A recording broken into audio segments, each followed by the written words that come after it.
दोस्तों, आज आपके बीच में ऐसे व्यक्ति की कहानी लेकर आया हूँ जो बाइबल में उसका जिक्र है। परमेश्वर उसे अपना मित्र कहता है, अपना दोस्त कहता है, विश्वास का पिता है। पर उसका जीवन अगर देखा जाए तो उसके जीवन में मूर्ति से भरा हुआ जीवन था।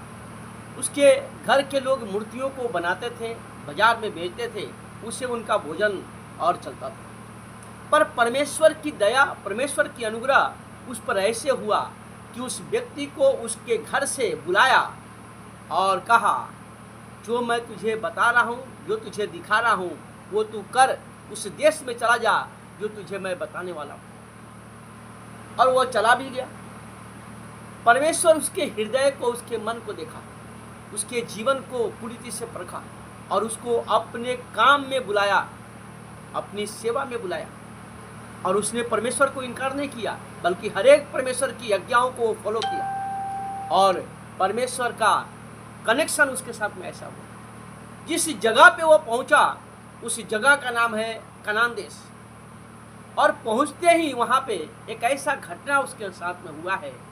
वहां पहुंचा और अकाल पड़ गया उस देश में। उस देश में पहुंचते ही अकाल पड़ा। घर छूट गया है, घर का कोई नहीं है, रास्ता में है, वेटिंग है। इसीलिए उस देश में पहुंचते अकाल पड़ गया। उसने अपने मन में विचार किया, मैं क्यों ना मिस्र में चला जाऊं। कनान का मिस्र का दूरी केवल 11 दिन का है। चला गया कनान को छोड़ के मिस्र में चला गया अपनी पत्नी को लेकर।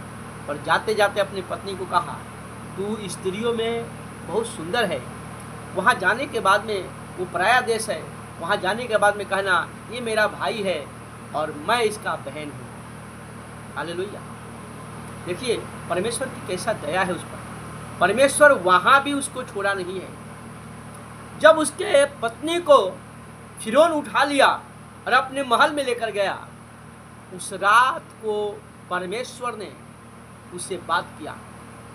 वो कहा, एक नबी है, उसकी पत्नी को मत छूना, क्योंकि वो तेरे लिए दुआ करेगा, प्रार्थना करेगा और तेरे परिवार और तेरे घर और तेरा देश का हुआ आशीष दिया जाएगा। प्रियो, हम सब जो देश के लिए, इस भारत देश के लिए प्रार्थना करते हैं, इस देश में रहने वालों लोगों के लिए प्रार्थना करते हैं, हमारा मकसद ये है कि हमारा देश में शांति और अमन और चैन बना रहे। जिस तरह अब्राहम उस देश के लिए, उस राजा के लिए, उस फिरौन के लिए क्या किया?